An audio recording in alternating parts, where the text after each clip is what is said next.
नमस्कार, मैं मनीष आपके बीच में हूँ। और अभी जो आपने वीडियो देखा याद होगा, जिलाधिकारी का घमंड, जिलाधिकारी का नौटंकी, जिलाधिकारी का राजनीतिक दलों के का पिट्ठू बनकर जिस प्रकार से जनता के बीच, जनता के खिलाफ बोलने का न तरीका, न ढंग, न सभ्यता, और न ही जिलाधिकारी और डीएम और कलेक्टर की मर्यादा।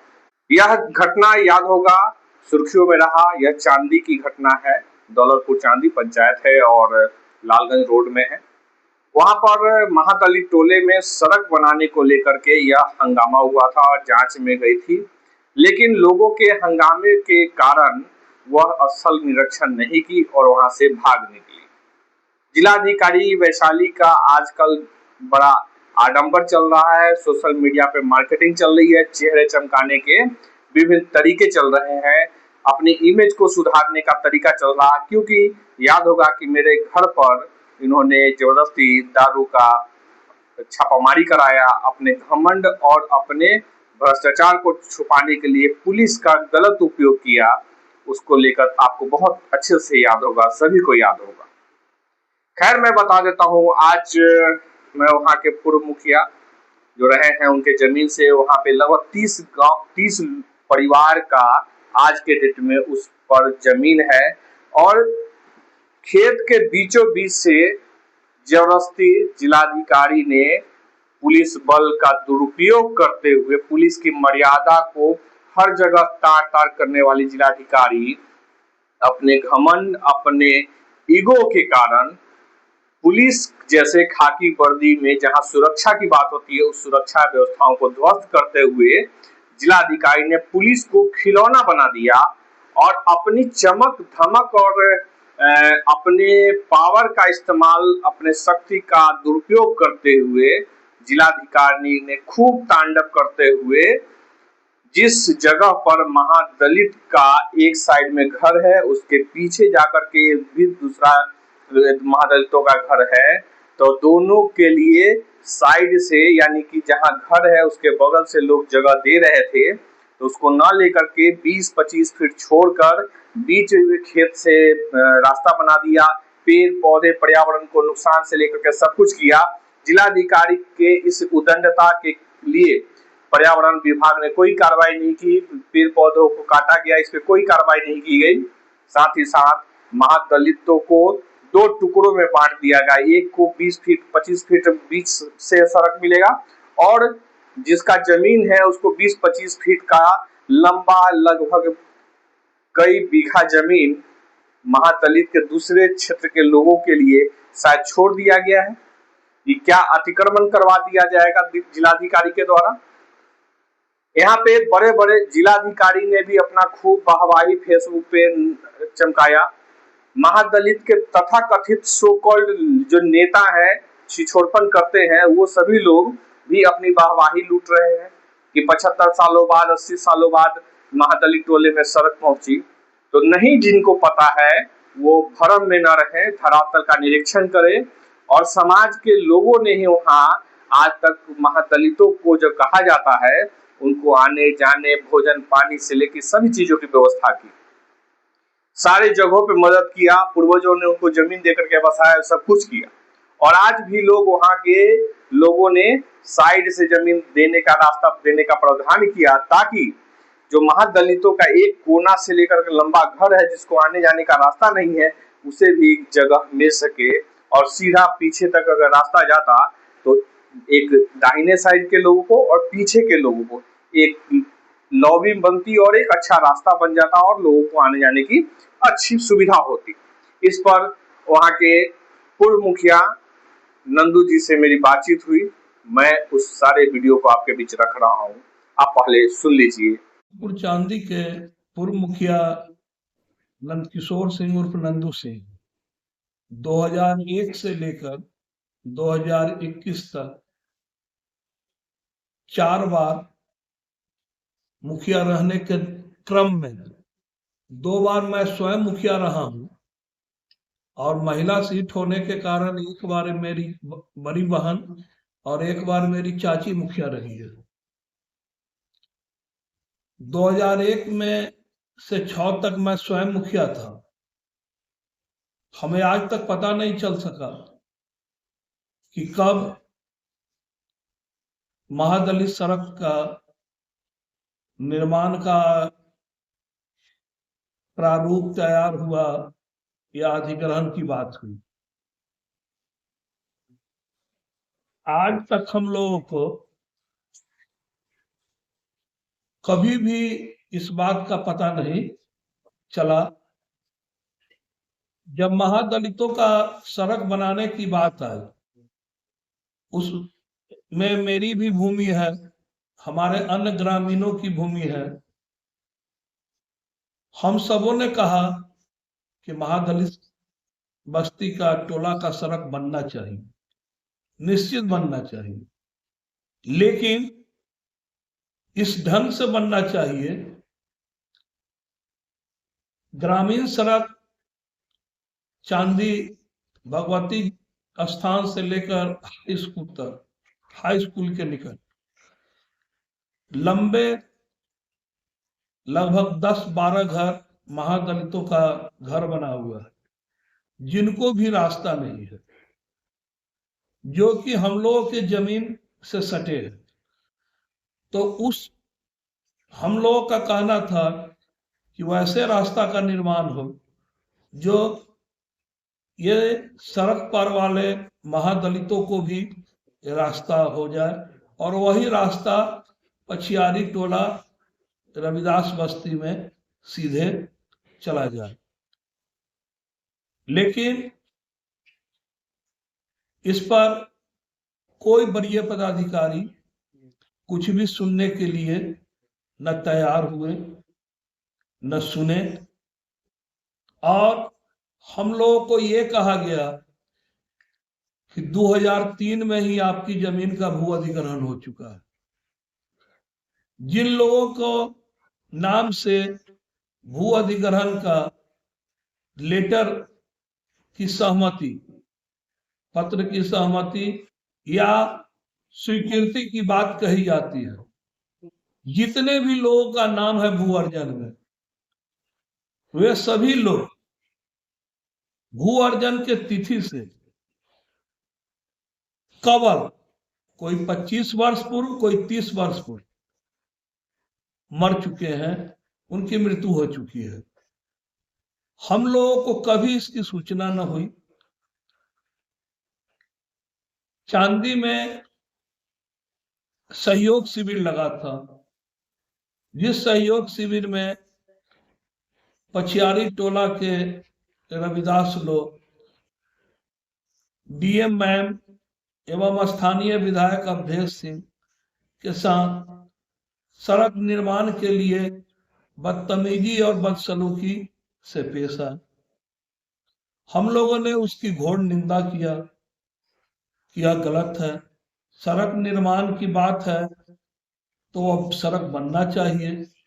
आपस में बैठकर इसका राय करिए कि कैसे बने जो सभी को फायदा हो। हम लोगों को लगा, जमीन मालिकों को, कि डीएम मैम सड़क निर्माण का विषय में प्रारूप में हम लोगों को भी बुलाएंगे या हम लोगों से भी वार्ता करेंगे। उनके जो भी प्रतिनिधि के रूप में पदाधिकारी आए, वो हम लोगों से वार्ता किए। हम लोगों ने जो अपना प्रस्ताव रखा कि एक साइड से रास्ता ले जाया जाए, ताकि इन महादलितों को भी रास्ता मिल जाए और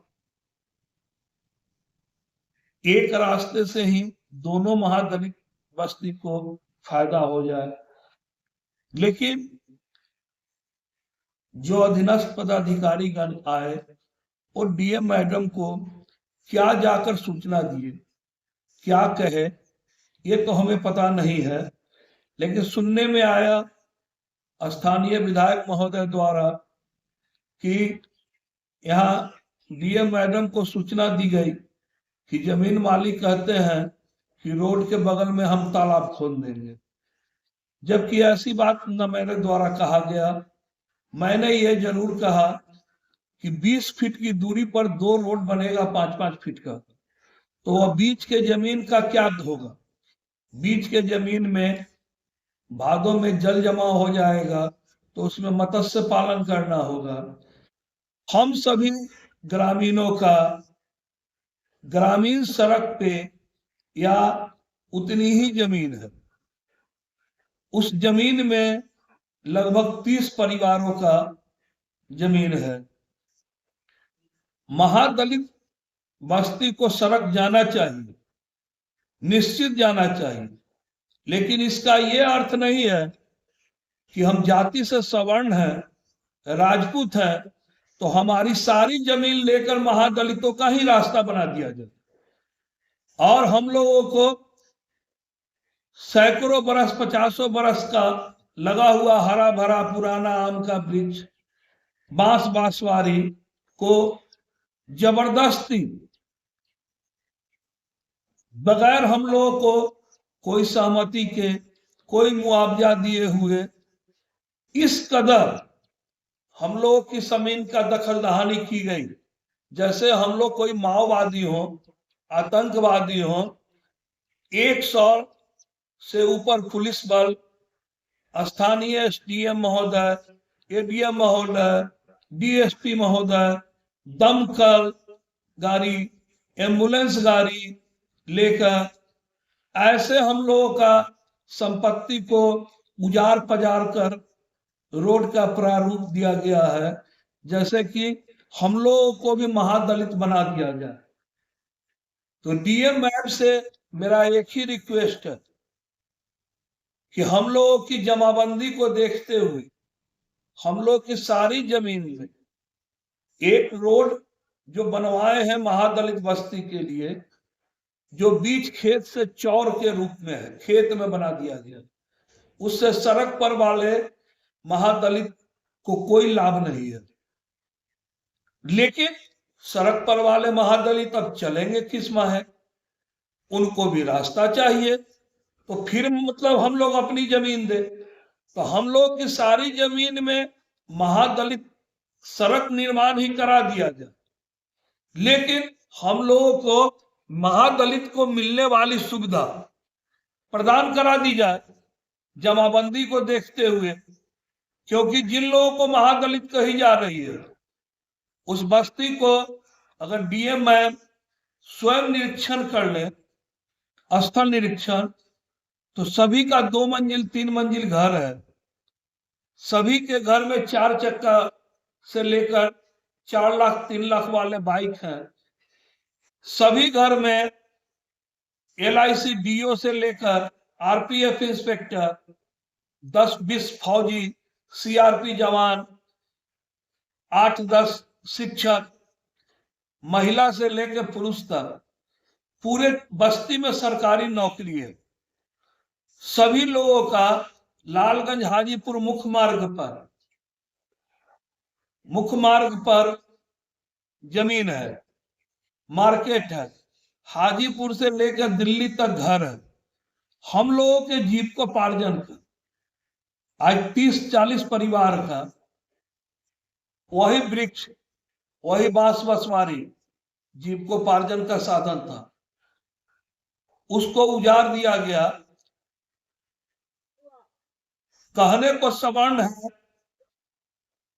लेकिन महादलित से भी बदतर स्थिति है। तो आज डीएम मैम ने बहुत जल्दबाजी में निर्णय लेते हुए और हम लोगों के संपत्ति को ऐसे दखल दहानी की गई, ऐसे दखल किया गया जैसे अंग्रेज का राज हो या औरंगजेब का राज हो।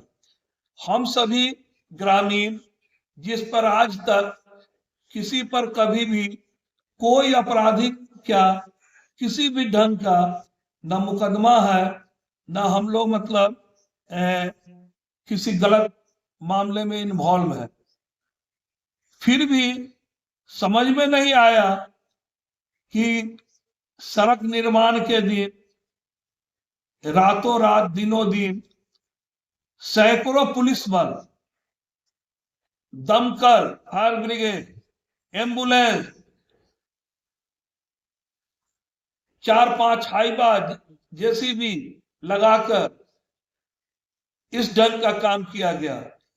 अब मेरा डीएम मैम से यह पूछना है कि जहां आपने सड़क निर्माण करा दिया है, उसके 20 फीट के बगल में जो महादलित हैं, उनके रास्ता का क्या होगा?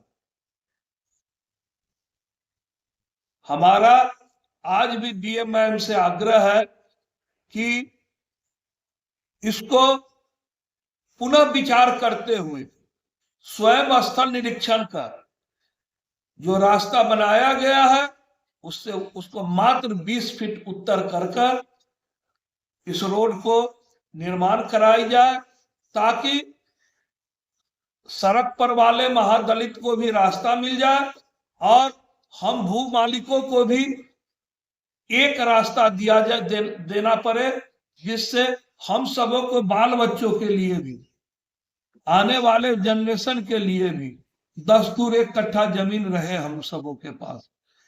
इसी के साथ मैं अपनी बात खत्म करता हूं और डीएम मैम से पुनः रिक्वेस्ट करता हूं कि एक बार स्वयं 5 मिनट समय निकालकर और निश्चित स्थल निरीक्षण कर ले। उन्हें खुद स्वयं दिख जाएगा कि भू मालिकों का कहना गलत है या सही। पूर्व मुखिया जो मुखिया चुनाव है 2001 से शुरू हुआ और 26 है अभी, इस 26 सालों में लगभग 25 साल पूरा होने को है, उसमें 20 साल वही उस पंचायत के मुखिया रहे। उस सारी बातों का जिक्र उन्होंने किया। 2 बार खुद रहे, 2 बार उनके ही परिवार के लोग रहे। समाज में एक अच्छी व्यवस्था रही। उनके घर से महज 200 मीटर की दूरी पर यह कांड होता है। सब कुछ समाज में अव्यवस्था फैलाने की नीति से वहां के कुछ लोग, जिनके बारे में नंदू जी ने यह बताया, जो पूर्व मुखिया है, और जमीनी हकीकत वास्तविक में यही है। महादलित नाम कह कर लोग अराजकता फैला दिए। जिला अधिकारी ने भी नौटंकी खूब की, अपना शक्ति का दुरुपयोग किया, पर्यावरण से लेकर के लोगों की मानवता पर कूटाघात किया। जबरदस्ती औरंगजेब की भांति, औरंगजेब याद कर लीजिए, औरंगजेब मुगलों की तरीके से अतिक्रमण किया। जैसे आप देखेंगे कि ये लगातार अक्षरवट राय स्टेडियम में पार्किंग लगाती है, कोई नहीं बोलने वाला, क्योंकि हाई कोर्ट का आदेश है। फिर भी हाई कोर्ट को ठेंगा दिखाते हुए जिलाधिकारी वैशाली ने अतिक्रमण करने का बीड़ा उठा रखा है और वो करते रहती है। सवर्ण समाज के लोगों ने वहां पोषित किया, संवर्धन का काम किया, लोगों की परवरिश की। और आज महादलित टोले में, जैसा मुखिया जी ने बताया, और वहां पे मैं जब जाकर के कुछ लोगों से बात भी किया, समझने का प्रयास किया, जो महादलितों में ही लोग हैं, उन्होंने बताया कि मुखिया जी और उस परिवार, सभी लोगों ने, वहां के जो सवर्ण समाज के लोग हैं, उन्होंने हमेशा सहयोग और लोगों को मदद करने का काम किया। लेकिन 2-4 जो नए छिटपुटिया नेता महादलित टोले में हो गए हैं, और आजकल संघ की जो परंपरा है, लोग संगठन बना के जो नाटक करते हैं, उस नाटक का परिणाम है कि जिलाधिकारी दिग्भ्रमित नहीं हुए, अपने मानसिक दिवालियापन का परिचय देते हुए अतिक्रमण किया, घोटाला किया। घोटाला इस मामले में कि किसी भी तरीके का समझौता हुए बगैर यह औरंगजेब की तरह, अंग्रेजी हुकूमत की तरह जमीन पे सड़क बनाने का काम शुरू कर दिया है, और जो बेहद एक घटिया एवं असंवैधानिक तरीके से इसको माना जाना चाहिए। इस पर मुझे लगता है कि आगे बढ़ करके ग्रामीणों को आगे बढ़ना चाहिए। इसमें समझौता और किसी का हक है, किसी का जमीन है, उससे वार्ता करनी चाहिए। लेकिन जिलाधिकारी अपने घमंड में अपनी नैतिक मूल्यों का पतन करके डीएम और कलेक्टर के पद को उन्होंने अमर्यादित कर दिया। उद्दंडता के तहत, और इसका परिणाम बहुत ही बुरा होगा, समाज में द्वेष फैलाने का। और अगर आगे कभी भी कोई दुर्घटना घटना होती है, वह भी वहाँ का जो माहौल दिख रहा है उसमें अराजकता फैलाने का काम वही लोग करेंगे जिनको रास्ते की जरूरत है। पूरा परिवार, हर लोग नौकरी में है, हर लोग, इसका कोई सर्वे नहीं किया गया। जिलाधिकारी ने कोई इस पे विचार करना मुनासिब नहीं समझा। हिटलर शाही गुंडागर्दी करते हुए उन्होंने आदेश दिया और गुंडागर्दी का परिचय दिया। तो जिलाधिकारी वैशाली का गुंडागर्दी का पार्ट 2 मैंने आपको दिखाया है, इसलिए कि पार्ट 1 हमारे साथ हुए घटनाओं को आपने देखा होगा। जब मैं आपको उस वीडियो को थोड़ा सा छोड़े जाता हूं, उन्होंने मेरे घर पर दारू का आरोप लगा करके, क्योंकि उनकी चोरी पकड़ी गई थी, उनकी बेईमानी पकड़ी गई थी, उनके अधीनस्थ विभाग में पैसे लेकर के नौकरी देने का प्रावधान चल रहा था, उसको मैंने पकड़ा था। मात्र एक छोटा सा रील बनाया था, लेकिन जिलाधिकारी ने मेरे घर पर छापेमारी करके जबरदस्ती दारू, हथियार वगैरह रख के पूरा सिस्टम मेरा घर को मैंने क्षतिग्रस्त करने का प्लान करके वो गुंडे की रूप में एक्साइज ऑफिस से लोगों को भेजा था। लेकिन जो लोग भी पुलिस पदाधिकारी आए उन्होंने बड़े मर्यादा का काम किया। साथ ही साथ एक्साइज ऑफिसर जो आए वो और उनके साथ एक लेडीज महिला जो थी, उनकी बदतमीजी पूरा वीडियो रिकॉर्ड है, जो आगे बहुत काम आएगा। तो मैं फिर पुनः आप सभी से आग्रह करूंगा कि अनैतिक कार्यों में संलिप्त जिलाधिकारी वैशाली का एक पर एक खुलासा धीरे धीरे मैं करता चलूंगा। अब तो शुरू हुआ है। वैशाली जिलाधिकारी जो वर्तमान है, वो जहां भी जाएंगे उनका पीछा नहीं छोड़ूंगा, क्योंकि उनका इतिहास, भूगोल और नागरिक हमारे पास पूरा मौजूद है। उनकी पूरी कुंडली खोली जाएगी। बहुत बहुत शुक्रिया, बहुत बहुत धन्यवाद आप सभी का। अभी तो अखबार मेरा शुरू नहीं हुआ तब इतना डर। आज तक जीवन में माने मेरे खानदान में कोई नहीं पिया होगा। दारू पिए हैं हम दारू पी रहे हैं। आप क्यों नहीं बात कर रहे हैं? बात क्यों नहीं कर रहे हैं? एसपी साहब से नौटंकी मत प्रिटेंड कर।